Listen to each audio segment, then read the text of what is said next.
तुम्ही मुख्यमंत्री एकनाथ शिंदे यांना भेटलेला आहात, नेमके कुठल्या प्रश्नासंदर्भात भेटला आहात आणि तुमची मुख्यमंत्र्यांशी काय चर्चा झाली? नाही, मुळामध्ये CM साहेब इकडं आले की या परिसरातील सगळी लोक इथले प्रश्न घेऊन त्यांना भेटत असतात.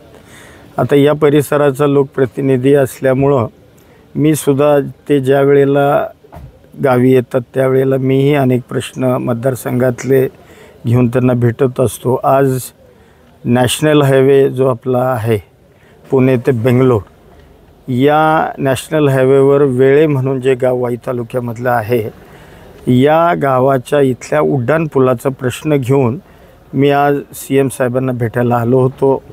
कारण ग्रामस्थांची या पुलाच्या संदर्भातली जी मागणी आहे, ग्रामस्थांचं म्हणणं असं आहे की बाबा सुळशीच्या बाजूला कोरेगाव तालुक्यातली गावं आहेत, इकडं गुळूम, चांदक, आनंदपूरसारखी वाई तालुक्यातली गावं आहेत, वेळे गावचं गावठाण आहे आणि मग तिथं व्हेकल पास न ठेवता तो व्हेकल पास गावापासून खूप खाली त्या ठिकाणी नेण्यात आलेला आहे आणि या पुलाची लांबी अवास्तव त्या ठिकाणी वाढवलेली आहे.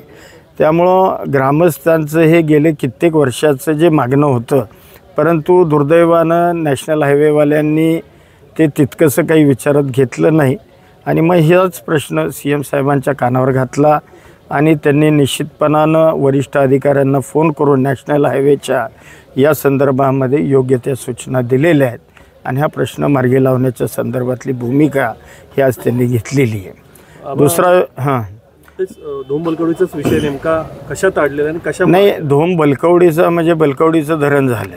आज जवळपास आता 24-25 वर्ष झालं बलकवडीचं धरण होऊन 4 गावं वाई तालुक्यातली विस्थापित होऊन एक गाव बसलं खंडाळा तालुक्यात लोणंदच्या शेजारी आणि बाकी गावं फलटण तालुक्यामध्ये बसली.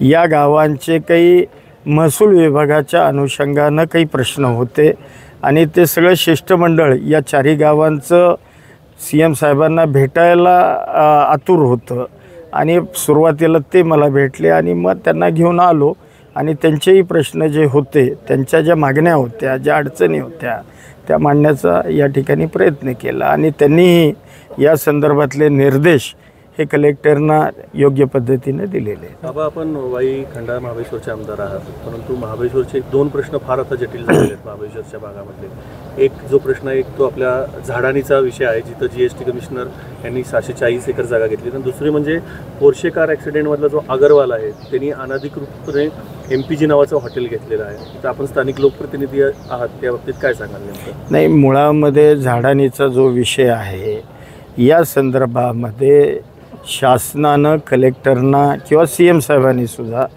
कलेक्टरना योग्य त्या चौकशीच्या सूचना दिलेल्या आहेत. त्या पद्धतीनं कलेक्टर साहेबांच्या नेतृत्वाखाली या गोष्टीची चौकशी होईल आणि जी काय असेल ती योग्य ती कारवाई शासन करेल. आमदार म्हणून आपली भूमिका काय असणार? माझी भूमिका जी आहे, जी लोकांची भूमिका आहे, कारण या ठिकाणी असणारे लोक हे गोरगरीब डोंगरदऱ्यात राहणारे लोक आहेत. यांच्या ज्या जमिनी आहेत त्या तटपुंजा किमतीमध्ये घेतल्या जातात आणि मग धनदांडगे लोक या ठिकाणी येऊन चुकीच्या पद्धतीनं काही गोष्टी करतात. साहेब, आपण आणखी